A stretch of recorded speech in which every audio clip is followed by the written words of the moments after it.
I never thought I'd find myself here, writing something like this, but I guess life has a way of surprising you in the worst ways. I'm Jason, 35, and I've been married to my wife, Amanda, 33, for almost 8 years. We've been through a lot together, highs, lows, and everything in between, but I thought we were solid. I thought she was my partner for life. Turns out, I might have been wrong. The whole mess started a few months ago. My cousin Ethan, he's 36 and lives in London, invited us to visit him. Ethan and I were inseparable growing up. He's more like a brother than a cousin, but when he moved to England a decade ago, we lost touch. Life got busy for both of us. Still, when he reached out with an invitation to stay with him for a week, I was excited. It felt like a great chance to reconnect, and Amanda was thrilled about the idea of traveling abroad. In hindsight, maybe too thrilled.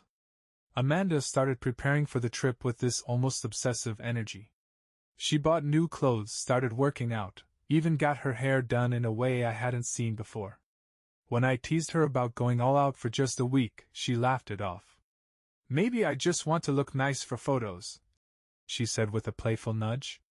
She also became glued to her phone, constantly texting or scrolling, but when I asked what was so interesting, she'd brush me off. "Work stuff," she'd say, or "just talking to the girls." Looking back, there were little red flags everywhere. I just didn't see them for what they were. We finally flew out to London, and Ethan met us at the airport. The guy hadn't changed much, same goofy grin, same easygoing charm. He gave me a big hug, then turned to Amanda and greeted her with a polite nod and a warm smile. She beamed back at him, almost like she'd been waiting for that moment. I didn't think anything of it at the time. I mean, why would I? Ethan's my cousin, for God's sake.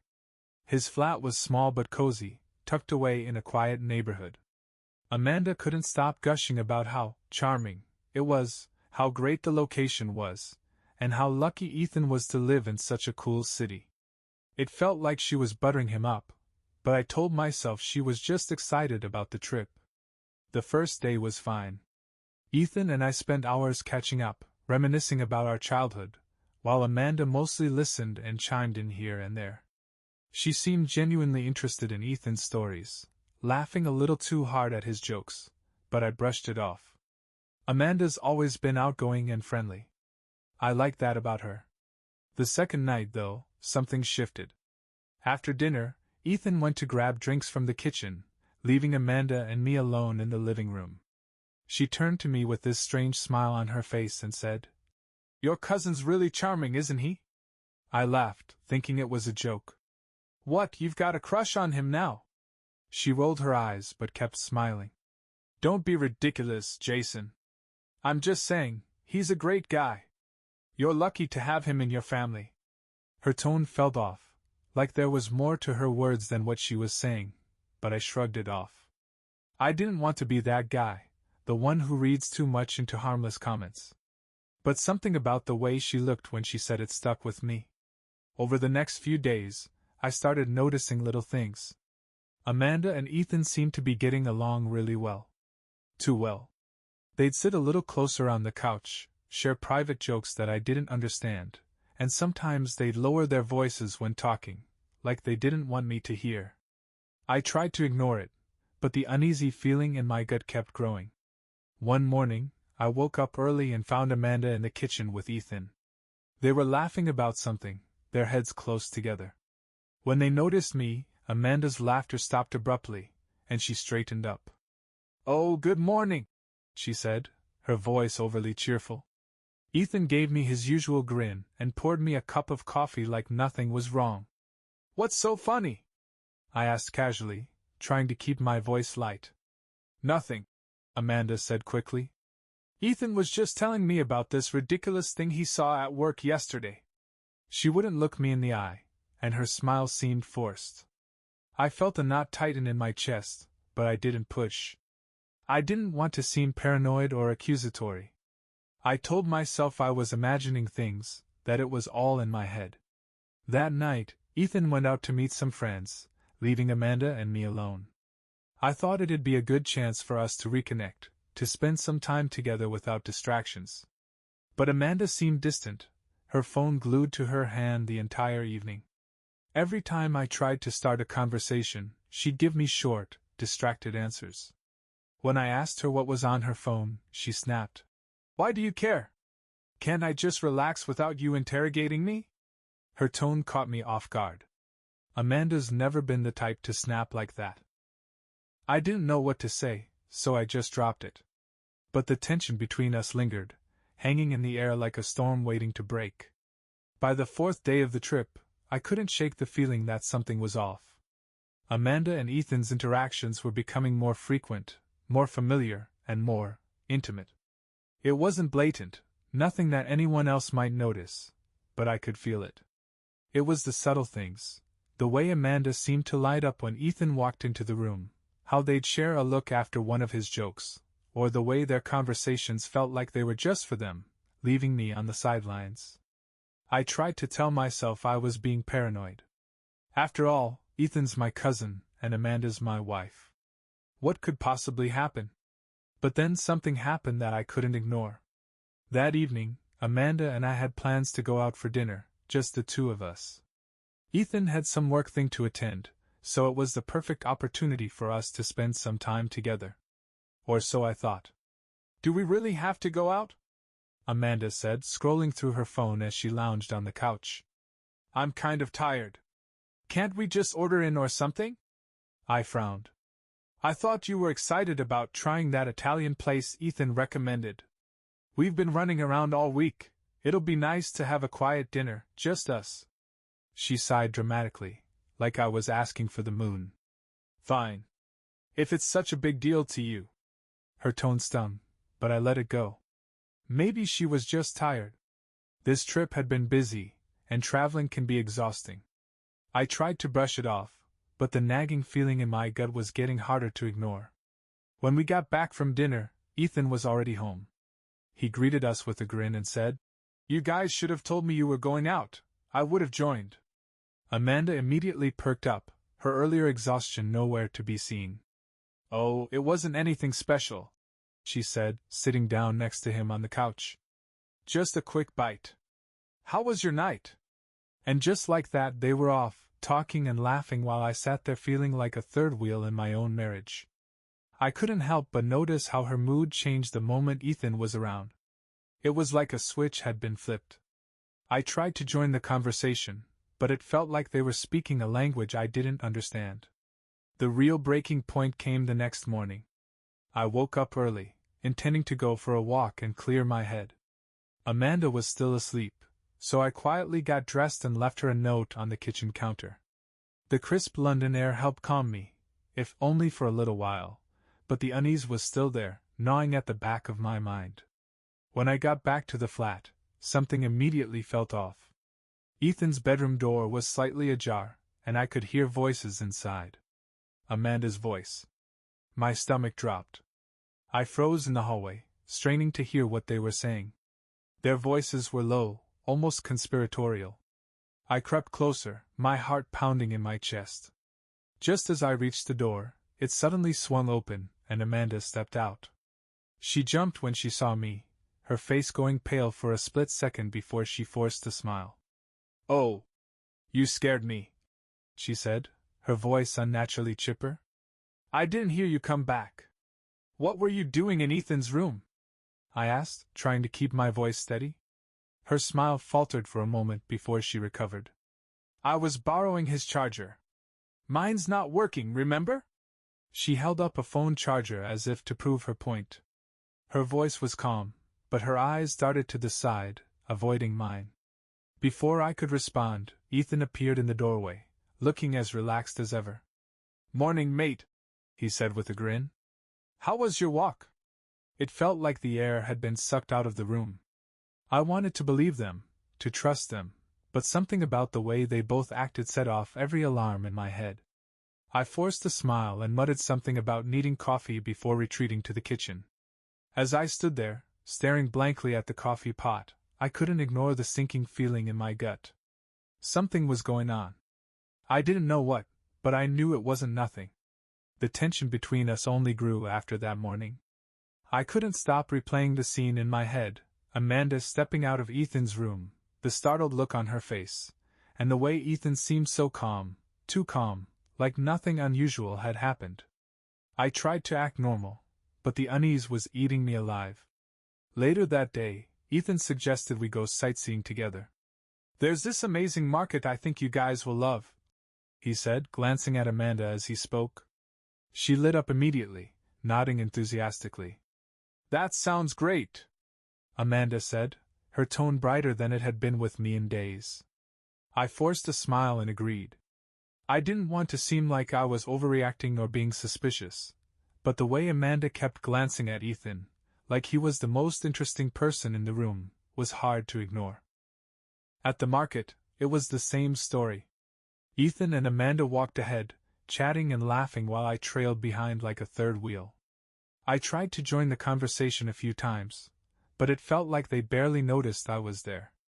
At one point, Amanda turned to Ethan and said, "You've got such good taste in places like this. Jason would have just picked some boring tourist trap." Ethan chuckled, and my face burned with embarrassment. "Come on, Amanda," I said, trying to laugh it off. "I'm not that bad." She gave me a half-hearted smile and shrugged. "I'm just saying, Ethan knows all the good spots." That was the first time I felt real anger bubbling up. I didn't say anything then, but it was becoming harder to ignore the dynamic between them. That night I couldn't sleep. Amanda had fallen asleep beside me, her back turned, her phone face down on the nightstand like it always was. I lay there, staring at the ceiling, the knot in my stomach twisting tighter with every passing minute. Eventually, I decided I couldn't take it anymore. I needed to know if I was going crazy or if there was something going on. I reached for her phone, my hands trembling. I knew it was wrong, an invasion of her privacy, but I felt like I had no choice. Her phone was locked, of course, but I'd seen her enter the passcode 100 times. I tapped it in and held my breath as the screen unlocked. What I found made my heart stop. There, in her text messages, was a thread with Ethan. It wasn't long, just a few exchanges, but it was enough. "Ethan, can't stop thinking about last night. You looked amazing." "Amanda, stop, Jason might see this." "Ethan, he's clueless." "Don't worry." I stared at the messages, my chest tightening with rage and betrayal. My hands shook as I scrolled further, but there wasn't much else. Most of the conversation had been deleted, but the few lines that remained were all the proof I needed. They'd been sneaking around behind my back, and they thought I was too stupid to notice. I locked the phone and put it back on the nightstand, my mind racing. Part of me wanted to wake her up right then and there, to confront her and demand answers. But another part of me, the part that was still in shock, told me to wait. I needed time to process this, to figure out what to do next. The next morning, I couldn't even look at Amanda. Every time she spoke, every time she laughed, I felt like I was going to explode. She acted like nothing was wrong, like she hadn't just shattered my entire world. Ethan was no better, cracking jokes over breakfast and flashing his usual grin like he didn't have a care in the world. I couldn't take it anymore. After breakfast, I pulled Amanda aside. "We need to talk," I said, my voice colder than I intended. She frowned, clearly caught off guard. "About what?" "About you and Ethan," I said, my words sharp and cutting. "Don't even try to lie to me, Amanda." "I know." Her face went pale, her eyes wide with shock, or maybe guilt. "Jason, what are you talking about? There's nothing going on." "Don't," I said, my voice trembling with anger. "I saw the messages. I know what you've been doing. How long has this been going on?" She opened her mouth, then closed it, like she didn't know what to say. Finally, she stammered, "It's not what you think." "Then tell me what it is," I snapped. "Because from where I'm standing, it looks like you've been sneaking around with my cousin." Amanda froze, her mouth opening and closing like she was trying to form a coherent response but couldn't find the words. I could see the panic in her eyes, the way she shifted uncomfortably under my glare. Ethan wasn't in the room. He had gone out to run some errands, leaving the two of us alone. It was the perfect opportunity to finally get the truth, and I wasn't letting her off the hook. Jason, she finally said, her voice trembling slightly. You're overreacting. It's not what you think. I clenched my fists, my anger barely contained. Don't lie to me, Amanda. I saw the messages. Can't stop thinking about last night? What the hell does that mean? What happened last night? She looked like she might cry, but I wasn't falling for it. I don't know what you're talking about, she said, her voice shaky. You're twisting things. Those messages were innocent. Ethan and we were just talking. You're blowing this way out of proportion. Innocent? I spat. You think I'm stupid? Do you really think I'm going to believe that was innocent? How long has this been going on? How long have you been sneaking around behind my back? Her defenses crumbled a little at that. She took a step back, crossing her arms over her chest like she was trying to shield herself from my anger. It didn't mean anything, she muttered, her voice barely above a whisper. Didn't mean anything? I repeated, my voice rising. Amanda, you've been flirting with my cousin, texting him God knows what, and who knows what else. And now you're telling me it didn't mean anything? Do you even hear yourself? She stayed silent, her eyes fixed on the floor. The guilt was written all over her face, but I wasn't about to let her get away with brushing this off like it was nothing. I needed answers, and I needed them now. Answer me, Amanda, I demanded. Have you slept with him? Her head snapped up at that, her eyes wide with indignation. No, she said quickly. Of course not. Jason, I would never. Would never what? I interrupted. Lie to me? Betray me? Because that's exactly what you've been doing. Tears started to form in her eyes, and for a moment, I thought she might actually confess. But instead, she doubled down. It was just texting, she said, her voice breaking. That's all it was, I swear. Ethan and we got a little too close, but it didn't go beyond that. You have to believe me. I stared at her, trying to process what she was saying. Part of me wanted to believe her, to cling to the hope that this hadn't escalated into something physical. But another part of me, the part that had been watching their interactions all week, knew there was more to the story. I could feel it. And you expect me to just believe that? I asked, my voice quieter now but no less angry. After everything I've seen? After the way you've been acting around him? Do you even realize how much you've hurt me? She didn't respond. Instead, she just stood there, tears streaming down her face, as if her silence would somehow absolve her of the guilt. At that moment, the front door opened, and Ethan walked in, completely oblivious to the storm brewing inside. Hey, what's going on? He asked, his casual tone grating on my nerves. I turned to him, my rage boiling over. You want to tell me, Ethan? I said, my voice sharp. You want to tell me what's been going on between you and my wife? His eyes widened in surprise, and for the first time, he looked uncomfortable. Jason, I don't know what you're talking about, he said, his voice calm but strained. Amanda and I are just friends. Friends? I laughed bitterly. Friends don't send messages like the ones I saw. Friends don't act like you two have been acting all week. So why don't you cut the crap and tell me the truth? He hesitated, glancing at Amanda, who looked like she wanted to disappear into the floor. That glance, just one split-second glance, was all the confirmation I needed. You son of a bitch, I said, stepping closer to him. How could you do this to me? After everything we've been through, after all the years we've known each other, how could you betray me like this? Jason, calm down, Ethan said, raising his hands defensively. It's not what you think. Nothing happened. You're blowing this way out of proportion. Don't you dare tell me to calm down. I snapped. I trusted you, Ethan. I trusted both of you, and this is how you repay me?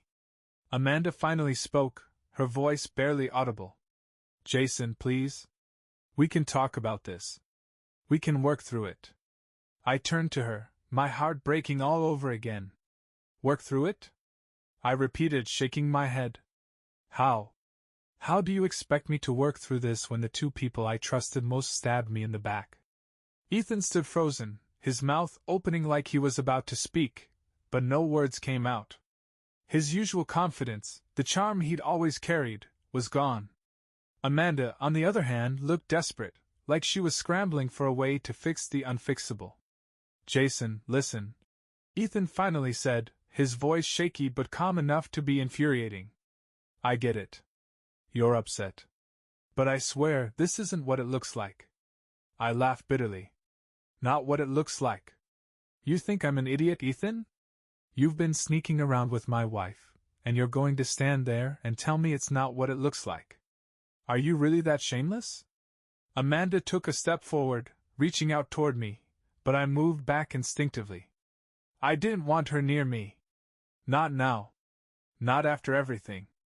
Jason, please, she said, her voice breaking. It was stupid, okay?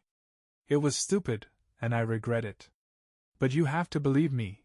It didn't mean anything. Stop saying that, I yelled, my voice echoing in the small flat. It didn't mean anything? Do you hear yourself? You've been texting my cousin, whispering with him, laughing with him, while I've been sitting here like a damn fool. How can you stand there and pretend it didn't mean anything?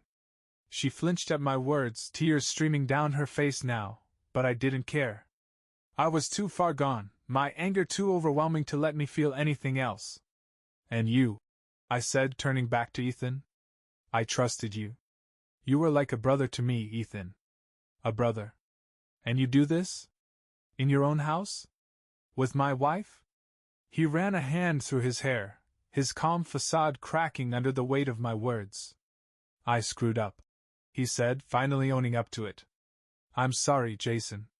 I don't know what else to say. It was a mistake. A mistake? I shot back, my voice dripping with venom. A mistake is forgetting someone's birthday. A mistake is spilling a drink. This isn't a mistake. This is betrayal. You knew exactly what you were doing. The silence that followed was deafening. Amanda sobbed quietly, her face buried in her hands, while Ethan stood there, looking like he wanted to disappear. I felt like I was suffocating, the walls of the flat closing in around me. I can't do this, I muttered, more to myself than to them. I turned toward the door, grabbing my jacket as I went. Amanda's voice called after me. Jason, wait. Please don't go. We need to talk about this. I stopped with my hand on the doorknob, my heart pounding. Talk about what, Amanda? How you've been lying to me for who knows how long. How you've been sneaking around with my cousin. There's nothing left to talk about. And with that, I walked out the door, slamming it behind me. The cold London air hit me like a punch to the chest, but it wasn't enough to drown out the storm raging inside me. I didn't know where I was going, but I knew I couldn't stay in that flat. Not with them. Not after what I just found out. I wandered aimlessly through the city, my mind racing with 100 different thoughts. How long had this been going on? What had I missed? Was it my fault? Did I push Amanda away somehow?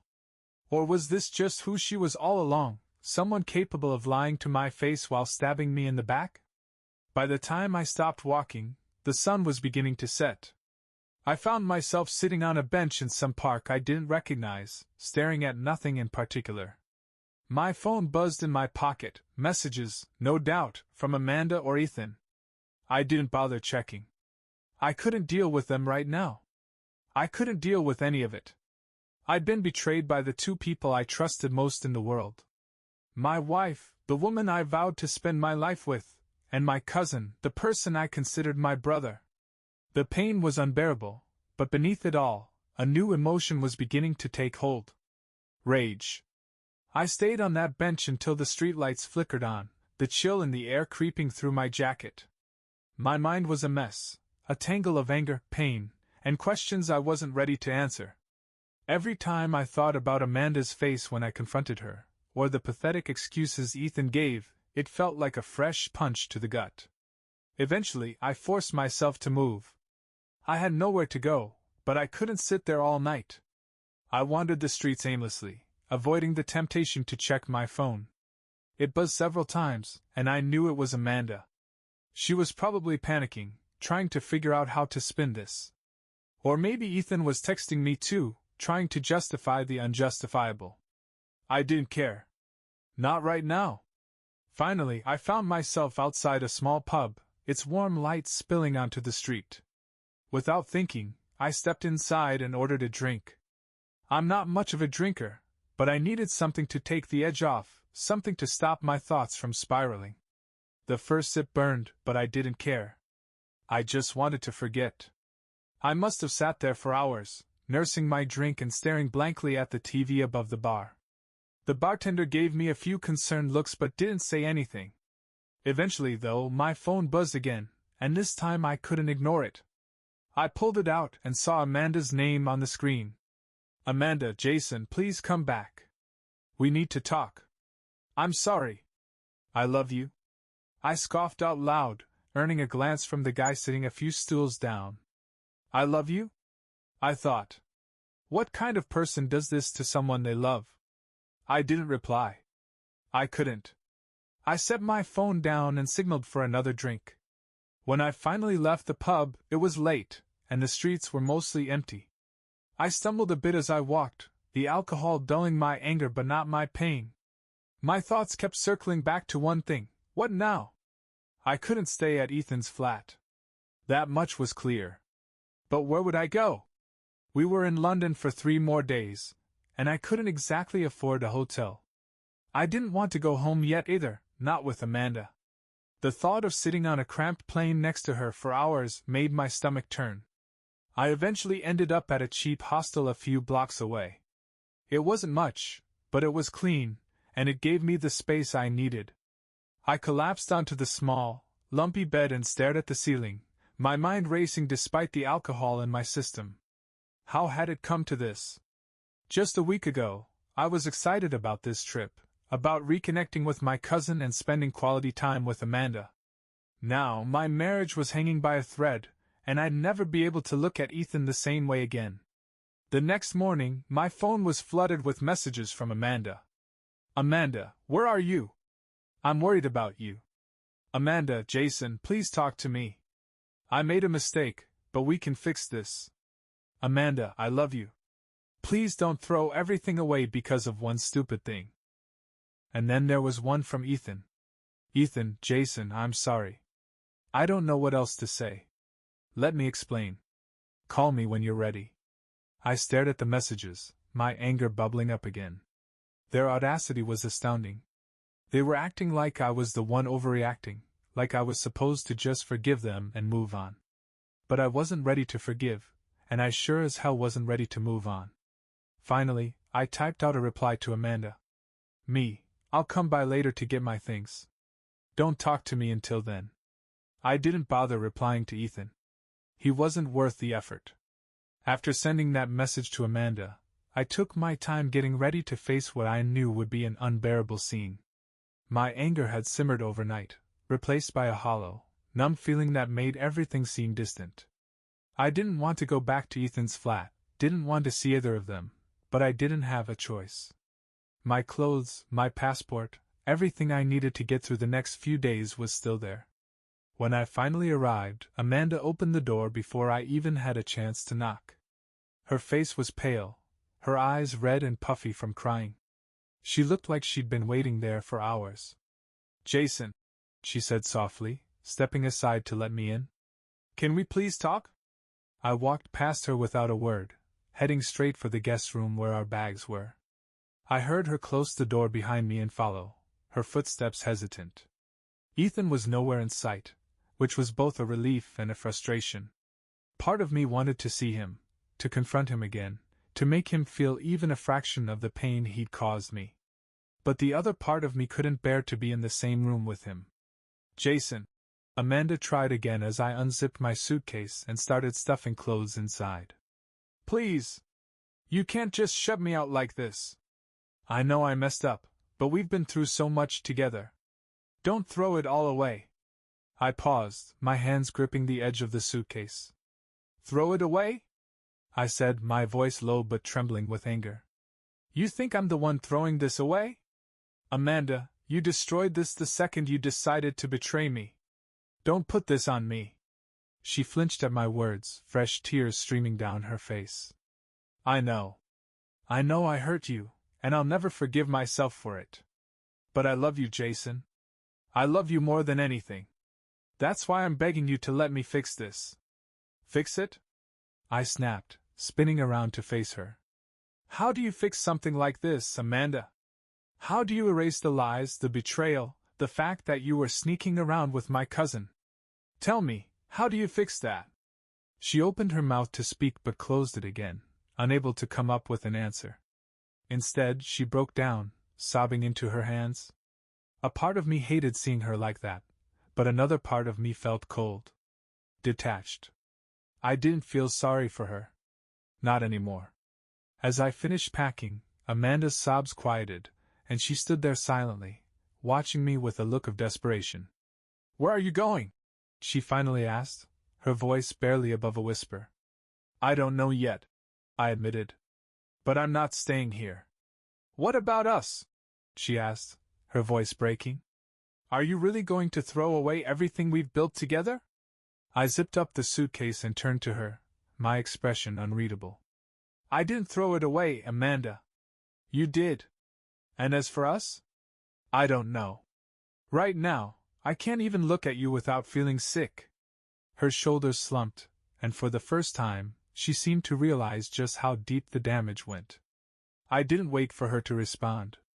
I grabbed my bag and headed for the door, my heart heavy but resolute. As I stepped into a hallway, Ethan appeared at the other end, his face filled with regret, or at least something that looked like regret. Jason, he started, taking a tentative step toward me. Can we? No, I said, cutting him off. We can't. I don't want to hear a word from you.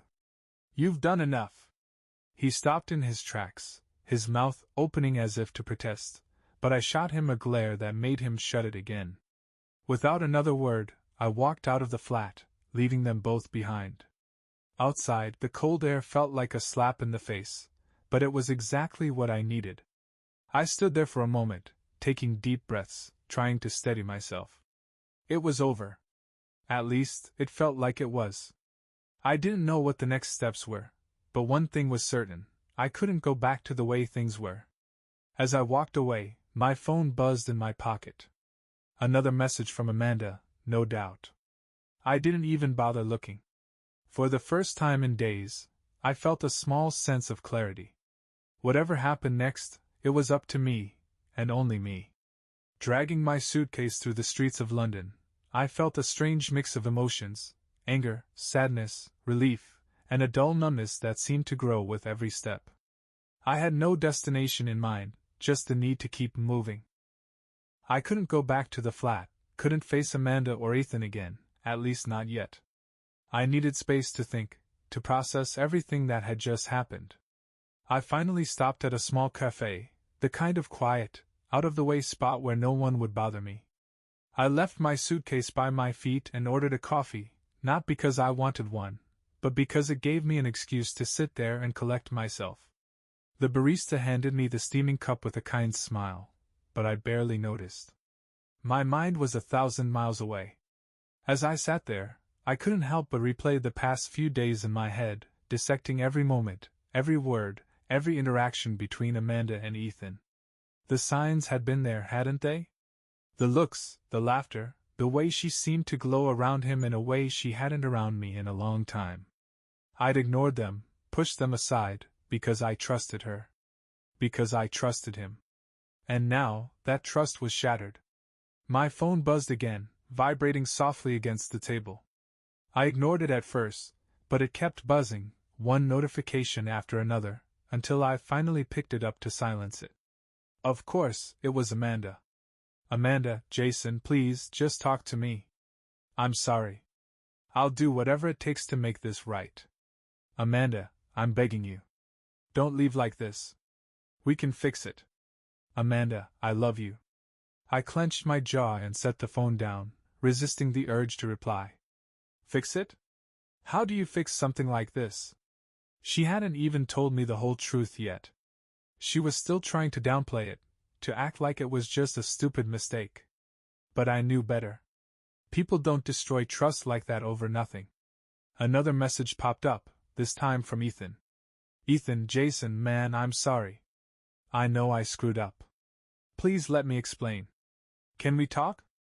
The audacity of it almost made me laugh. Explain? Explain what? That he betrayed me in the worst way possible? That he'd been sneaking around with my wife while I was sitting there, clueless, thinking we were reconnecting like family? I blocked his number without replying. I wasn't ready to hear his excuses. I might never be. After finishing my coffee, I booked a cheap room at a hostel I'd found online. It wasn't much, just a bed and a shared bathroom, but it was all I needed for now. I needed time to think, to figure out what the hell I was going to do next. As I lay on the creaky bed that night, staring at the cracks in the ceiling, my thoughts drifted to the life Amanda and I had built together. 8 years of marriage. 8 years of love, arguments, laughter, and shared dreams. Was it all a lie? Had she been this person all along, or had something changed? And if it had changed, was I the reason? Had I failed her somehow? But then, just as quickly, another thought came. No. This isn't my fault. I didn't make her lie. I didn't make her betray me. This was her choice. Their choice. And now I had to deal with the fallout. I finally drifted off to sleep, exhausted and emotionally drained, but my rest was far from peaceful. My dreams were filled with Amanda's face, Ethan's voice, and the weight of everything I'd lost. The next morning, I woke up in the hostel with a pounding headache, not from alcohol but from the emotional toll of everything. My mind felt like a war zone, memories and emotions colliding and tearing at each other. I had no appetite, but I forced myself to get up, splash cold water on my face, and leave the room. Staying cooped up wouldn't solve anything. I found myself wandering through the streets of London again, this time more aimlessly than before. The city felt like a blur, its charm muted by the storm inside me. Couples walked hand in hand, laughing as they passed, and it made my chest tighten.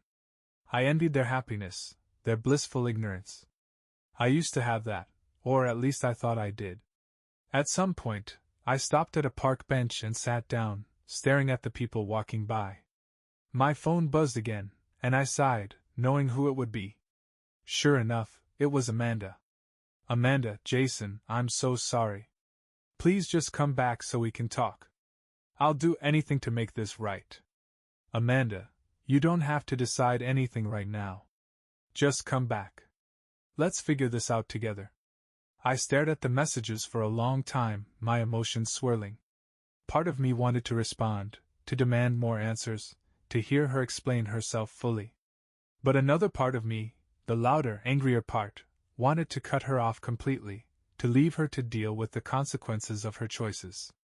Before I could decide, another message came through, this time from my mom.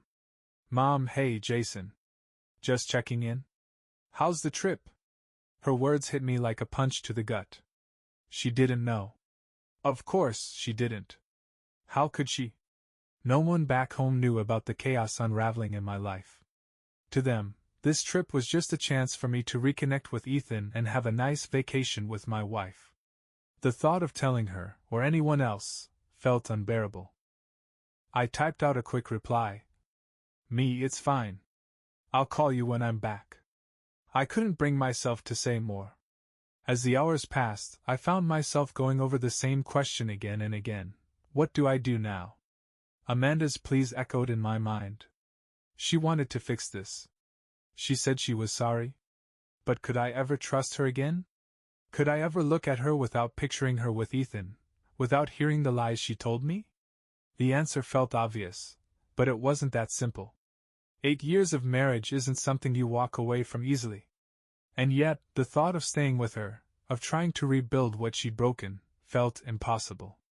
By the time the sun began to set, I knew I couldn't avoid her forever. I needed closure. I needed answers. Whether or not those answers would change anything, I didn't know, but I couldn't live in limbo. I had to face her one more time. I texted her. I'll meet you at the flat. Be there in an hour. Her reply came almost instantly. Amanda, thank you. I'll be here. When I arrived, the air felt heavy with tension. Amanda was sitting on the couch, her face pale and drawn. She looked like she hadn't slept. The sight of her made my chest ache, but I steeled myself. This wasn't about pity. This was about truth. I want the full story, I said, standing in the middle of the room. No more lies. No more downplaying. I want the truth, Amanda. All of it. She nodded, her hands trembling as she wrung them together. Okay, she said, her voice shaky. I'll tell you everything. Amanda sat there, her hands clasped tightly in her lap, her eyes darting around the room like she couldn't bring herself to meet my gaze.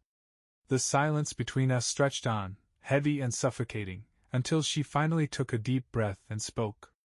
It started a couple of months ago, she began, her voice barely above a whisper. Ethan messaged me on Instagram. I stiffened, my jaw tightening. Why was Ethan messaging you? She winced at the sharpness of my tone but pushed on. He reached out to ask about the trip, to get a sense of what I wanted to see in London. At first, it was just friendly. I swear, Jason. It was innocent. We talked about sightseeing, restaurants, things like that. And then? I pressed, my voice cold. She hesitated, tears welling up in her eyes. And then, it started to get personal. He'd asked me about my life, about our marriage. He was so easy to talk to, Jason. He made me feel understood. I let out a bitter laugh. Understood? So what? I wasn't enough for you to talk to. It wasn't like that, she cried, her voice breaking. I don't know how it happened, okay? One day, I realized I was looking forward to his messages more than I should. And instead of stopping it, I let it continue. I know that was wrong, Jason. I know. So you were already emotionally cheating before we even got on the plane, I said flatly, the words burning like acid as I spoke them. She nodded, tears spilling down her cheeks. Yes. I guess I was. I stood there, silent, waiting for her to continue. She took another shaky breath, her voice trembling as she spoke. When we got here, I don't know. Seeing him in person, it just made everything worse. He was so kind, so attentive, and She broke off, sobbing into her hands. I'm so sorry, Jason. I didn't mean for any of this to happen. What happened while we were here, Amanda? I asked, my voice sharp and unforgiving. What exactly did you do? She looked up at me, her face streaked with tears. We kissed, she admitted, her voice barely audible. That's all, I swear. It only happened once, the night you went for a walk. I knew it was wrong the second it happened, and I stopped it. I told him it couldn't happen again. I felt like the ground had been ripped out from under me. My head spun as I tried to process her words. A kiss. My wife had kissed my cousin while I was out trying to clear my head, trying to figure out why everything felt so off. And the messages? I asked, my voice like ice. The ones I saw about last night? What were those about? Her face crumpled, fresh tears falling. They were stupid. We were flirting, but it didn't mean anything. It was just words, Jason. I know it doesn't make it right, but it didn't go beyond that. I stared at her, my chest tight with a mix of anger, pain, and disbelief. You really expect me to believe that it was just a kiss? That it didn't mean anything? After everything I've seen, after how you've been acting around him all week? She shook her head desperately. I know I've destroyed your trust, and I don't blame you for doubting me. But I'm telling you the truth, Jason. It never went further than that. I never slept with him. I swear. I didn't know what to say. I didn't know what to feel. All I knew was that the woman sitting in front of me, the woman I'd loved, trusted, and built a life with, wasn't the same person I thought she was. After a long silence, I finally spoke. You know what hurts the most, Amanda? It's not just the kiss or the lies. It's the fact that you turned to him instead of me. You let him into our marriage, and now it's broken. I don't know if it can be fixed. Her sobs grew louder, her body shaking as she cried. "I'll do anything, Jason," she pleaded. "I'll go to therapy. I'll cut him out of our lives completely. Whatever it takes to earn back your trust, I'll do it." I stared at her, my heart heavy. I wanted to believe her, to believe that she was truly sorry and that we could somehow move past this. But a part of me knew that things would never be the same. The trust was gone, and without it, what did we have left? "I need time," I said finally, my voice hollow. "I don't know what I want right now, but I can't stay here. I need to think." She nodded, her face crumpling with fresh tears. "Take all the time you need. Just, please don't give up on us, Jason. Please." I didn't respond. I grabbed my suitcase and walked out the door, leaving her sobbing behind me. Walking out of Ethan's flat felt like stepping into a void. The door clicked shut behind me, cutting off Amanda's muffled sobs, but her words lingered, heavy and oppressive. "Please don't give up on us." Those words repeated in my head as I made my way down the street, my suitcase rattling over the uneven pavement. I had no destination in mind. I just needed to be away from her, away from Ethan, away from the suffocating reality that my life had become. The streets of London, once vibrant and full of possibilities, now felt grey and lifeless.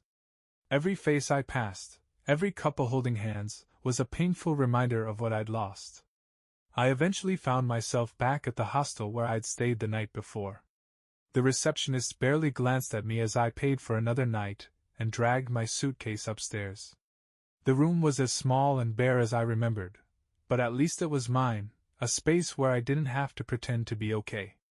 I sat on the edge of the bed, staring at my phone. Amanda hadn't texted again since I'd left. Neither had Ethan. The silence was deafening, but it also felt like a small mercy. I wasn't ready to hear from either of them, not now. Instead, I opened my messages and stared at the thread with my mom.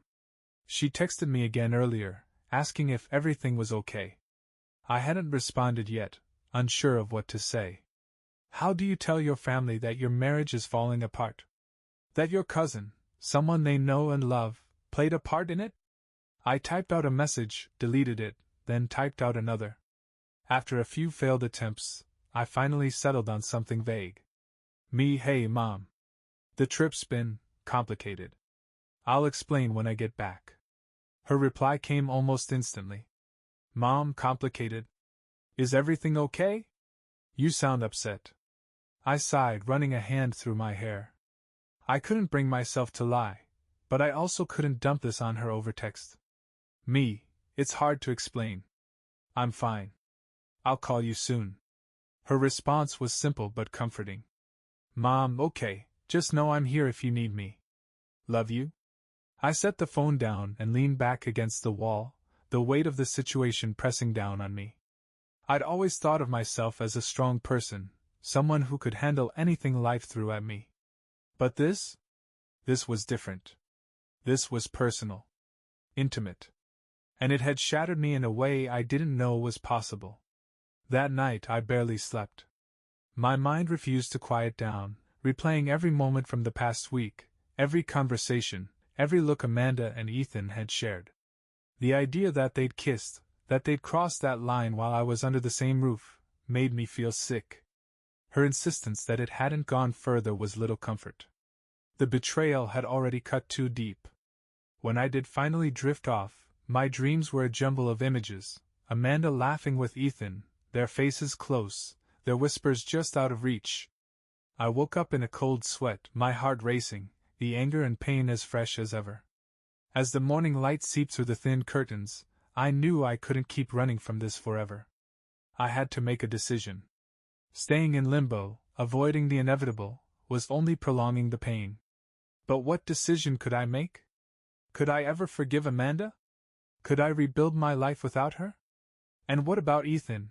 Was he someone I could ever look at again without feeling this deep, burning resentment? I didn't have the answers, but I knew one thing. I couldn't face them until I figured out what I wanted. For the first time in my life, I felt completely untethered, lost in a sea of emotions I didn't know how to navigate. The next morning, I woke up with a dull ache in my chest that seemed to have taken permanent residence. The past few days felt like a bad dream, but the reality was still there, heavy and unrelenting. I sat in the tiny hostel room, staring at the cracked ceiling, replaying every moment in my mind yet again. The anger, the betrayal, the hurt, they all blended into one overwhelming weight. I knew I couldn't stay like this forever. As much as I wanted to bury my head in the sand and avoid the mess waiting for me, I needed to make a decision. Running away wasn't going to fix anything. After a long shower and a lukewarm cup of hostel coffee, I finally picked up my phone. My fingers hovered over Amanda's name in my contacts. She hadn't texted since I left the flat, which surprised me. Maybe she'd finally realized that words weren't going to fix this. Or maybe she was waiting for me to make the next move. I typed out a message, deleted it, then typed it again. Finally, I hit send. We need to talk. Meet me at the park near the hostel. Noon. Her reply came quickly. Amanda, I'll be there. Thank you? I sighed, setting the phone down. I wasn't sure what I was going to say, but I knew I needed answers. Real answers. No more half-truths, no more excuses. And after that? I wasn't sure. Part of me wanted to try to forgive her, to rebuild what we had, but another part of me, the part that felt stronger every day, knew that some things couldn't be repaired. At noon, I was sitting on a bench in the park, the cool London air biting at my skin. I'd arrived early, needing time to steel myself for what was about to happen. I watched as Amanda walked toward me, her head down, her shoulders slumped. She looked broken, a shadow of the confident, lively woman I'd married. She sat down next to me, leaving a few inches of space between us. For a moment, neither of us said anything. The silence was thick, but I didn't feel the need to break it. I wanted her to speak first, to finally take responsibility for what she'd done. Thank you for meeting me, she said softly, her voice hoarse. I didn't think you would. I need answers, I said bluntly. That's the only reason I'm here. She nodded, wringing her hands nervously. I know. I owe you that much. I owe you everything, Jason. I know I messed up. I know I've hurt you in ways I can never take back. But I need you to know that I'm sorry. Truly, deeply sorry. Sorry isn't enough, Amanda, I said, my voice cold. Sorry doesn't undo what you did. It doesn't erase the lies or the betrayal. I need to know why. Why did you do it? Was I not enough for you? Was our marriage not enough? Her eyes filled with tears, and she shook her head. It wasn't about you, Jason. It was never about you. You've always been good to me, better than I deserved. But somewhere along the way, I started feeling lost. Stuck. And instead of talking to you about it, I turned to someone else. I let myself believe that Ethan understood me in a way you couldn't, but that was a lie. A stupid, selfish lie. Her words hit me like a punch to the gut. So what? You were bored? And you thought cheating with my cousin was the solution? She winced, tears streaming down her face. No. I wasn't thinking, Jason. I wasn't thinking about you or what this would do to us. I was selfish, and I let my insecurities get the better of me. I know that doesn't make it right. Nothing can make it right. I stared at her, my anger and hurt bubbling just beneath the surface. You didn't just betray me, Amanda. You destroyed the trust between us. And you destroyed my relationship with Ethan, someone I've known my whole life. Do you even realize what you've taken from me? I do, she whispered, her voice trembling. And I hate myself for it. If I could go back and undo it, I would. But I can't. All I can do is ask for your forgiveness and try to be better. I love you, Jason. I know I don't deserve it, but I'm begging you to give me another chance. Her words hung in the air, raw and desperate. I wanted to believe her, to believe that she was truly sorry and that she could change. But the pain was still too fresh, the wounds too deep. I don't know if I can, I said finally, my voice heavy with emotion. I don't know if I'll ever be able to trust you again. She broke down, sobbing into her hands. For a moment, I almost reached out to comfort her, but I stopped myself. This was her burden to carry, her mess to fix. I couldn't take that from her. Amanda's sobs filled the cold, empty air around us. I sat there silently, staring at the ground, letting her cry. I wasn't sure what she wanted from me. Redemption? Forgiveness? A way back to the life we had before. But that life felt impossibly far away now, like something that existed in a different reality. I know I don't deserve your trust, she said, her voice breaking as she tried to steady herself. But I want to earn it back, Jason. I'll do whatever it takes. Counseling, therapy, anything. Just don't give up on us. Her words, though earnest, felt hollow to me. I wanted to believe her, to believe that her regret was genuine, and that she was willing to put in the work to fix what she'd broken. But the truth was, I didn't know if it mattered. Some wounds cut too deep, and some betrayals leave scars that never fade. You don't understand, Amanda, I said finally, my voice low but firm. It's not just about you being sorry or willing to change. It's about me. I don't know if I can ever look at you the same way again. I don't know if I'll ever be able to forget what you did. She looked up at me, her eyes red and swollen. You don't have to forget, she said, her voice trembling. I know you'll never forget. But can you at least try? For us? For us? I repeated, bitterness creeping into my tone. You mean the us you didn't think about when you were texting my cousin? When you kissed him? When you let yourself get pulled into whatever the hell this was? You didn't care about us then, Amanda. Her face crumpled, and she shook her head. I did care. I made a terrible mistake, Jason, but I never stopped loving you. Loving me? I snapped. Do you even hear yourself? You don't do this to someone you love. You don't lie to them, betray them, humiliate them. That's not love, Amanda. She opened her mouth to argue but stopped, her shoulders slumping in defeat. I don't know what else to say, she whispered. I'm so sorry. We sat in silence for a long time, the weight of everything pressing down on us. I could feel her staring at me, waiting for some sign that there was still hope. But the truth was, I didn't know what I felt anymore. The anger, the sadness, the betrayal, they all swirled together, leaving me numb. Finally, I broke the silence. I can't make any promises, I said, my voice heavy. Right now I need space. I need time to figure out what I want, what I can live with. I'm not saying it's over, but I'm not saying it's not. Do you understand? She nodded slowly, tears streaming down her face. I understand, she said quietly. Take all the time you need. Just please don't shut me out completely. Please. I stood up, the ache in my chest almost unbearable. I can't promise anything, I repeated. But for now, I need to be alone. She didn't try to stop me as I walked away. I could feel her gaze on my back, but I didn't turn around. I couldn't. Every step I took felt heavier than the last, but I knew it was the only way forward. I needed to find myself again, to figure out who I was without her, without the life I thought we'd built together.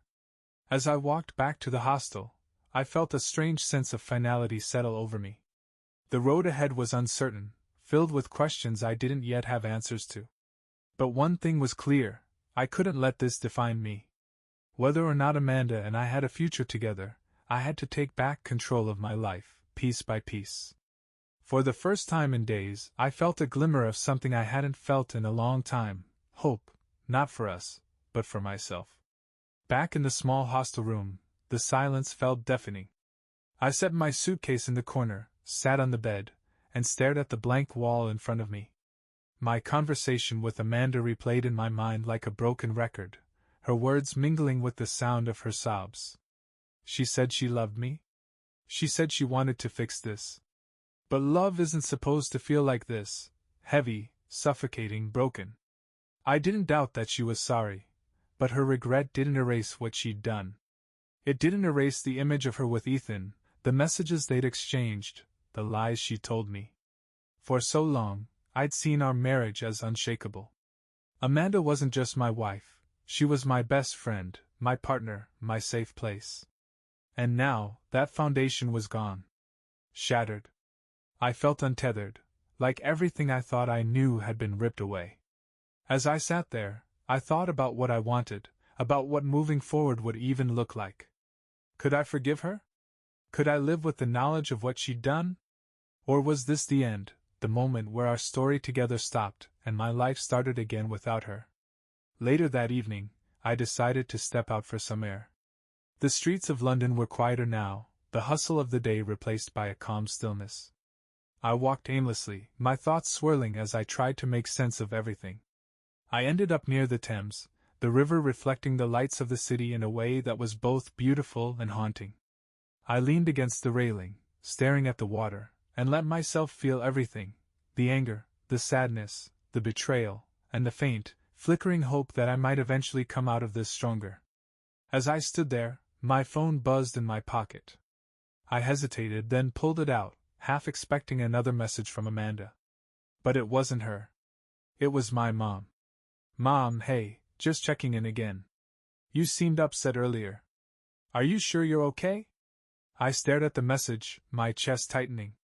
For a moment, I considered telling her everything, unloading all the pain and confusion I'd been carrying. But I wasn't ready. Not yet. I'm okay, Mom. Just a lot on my mind. I'll call you soon. Her response came quickly. Mom, okay. I'm here whenever you're ready. I love you, Jason. I stared at her words, the simplicity of them cutting through the chaos in my head. No matter how broken everything else felt, at least I still had her. At least I still had family, real family. Not Ethan. Not the man who betrayed me in the worst way imaginable. But my mom, my dad, the people who'd been there for me from the beginning. As the night wore on, I found myself making a mental list of what I needed to do next. First, I had to leave London.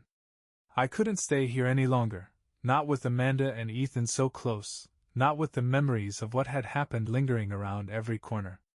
Second, I needed time to think, to process, to figure out what I wanted for my future. Most importantly, I needed to stop blaming myself. This wasn't my fault. Amanda and Ethan had made their choices, and those choices had consequences. I couldn't control them, but I could control how I responded. For the first time in days, I felt a sense of clarity. I didn't have all the answers yet, but I knew one thing: I wasn't going to let this define me. I was going to take back my life, one step at a time. The next morning, I woke up with a decision. It wasn't the kind of decision that brought relief or joy, but it was one I needed to make for myself. Amanda had betrayed me. Ethan had betrayed me. And while they were both pleading for forgiveness in their own ways, I realized that forgiving them wasn't the same as staying with them. Some wounds cut too deep to heal, and trying to force them to close would only make the pain worse. I packed my suitcase, checked out of the hostel, and booked a flight back home for the next day. I wasn't going to tell Amanda or Ethan. I didn't owe them that. This was my exit, my way of reclaiming the one thing they hadn't taken from me, my independence. Before leaving London, I sat down at a cafe and wrote 2 messages. The first was to Amanda. Amanda, I've made my decision. I can't do this anymore. I can't look at you the same way, and I don't think I ever will. I don't hate you, but I can't be with you. Please don't contact me again. I'll be filing for divorce when I get back. I stared at the words for a long time, wondering if they were too harsh or too final. But in the end, I realized they needed to be. I couldn't leave room for ambiguity, for false hope. I hit send and immediately blocked her number. The second message was to Ethan. I trusted you. I loved you like a brother, and you destroyed that. I don't want to hear from you again. You're dead to me. It felt cathartic to type those words, to finally put an end to the twisted, painful chapter that he'd dragged me into. I hit send and blocked him too, cutting him out of my life for good. The flight home was long and quiet, giving me too much time to think. But instead of wallowing in the pain, I found myself planning for the future. There was so much I needed to rebuild: my trust in people, my confidence, my sense of self. Amanda and Ethan had taken a part of me with their betrayal, but they didn't take all of me. I still had my family, my friends, and most importantly, myself. When I landed, I called my mom. Her voice was warm and familiar, and it was all I could do to keep from breaking down. "Jason, is everything okay?" she asked gently. "Not really," I admitted, my voice cracking. "But it will be." And for the first time since everything fell apart, I believed it. Final reflection. It's been a few months now, and I've started to find my footing again. The divorce is underway, and I've cut off all contact with Amanda and Ethan. It wasn't easy, and there are still days when the pain sneaks up on me, but I'm learning to live with it. Therapy has been a big help, and so has leaning on the people who truly love and care about me. If there's one thing I've learned from this, it's that betrayal doesn't define you. It hurts, it scars, but it doesn't have to break you. I don't know what the future holds, but I know I'll face it stronger than I ever thought I could be. To anyone reading this who's going through something similar, you're stronger than you think. Don't let someone else's choices destroy you. Pick yourself up, one piece at a time, and keep moving forward. You deserve better, don't ever settle for less.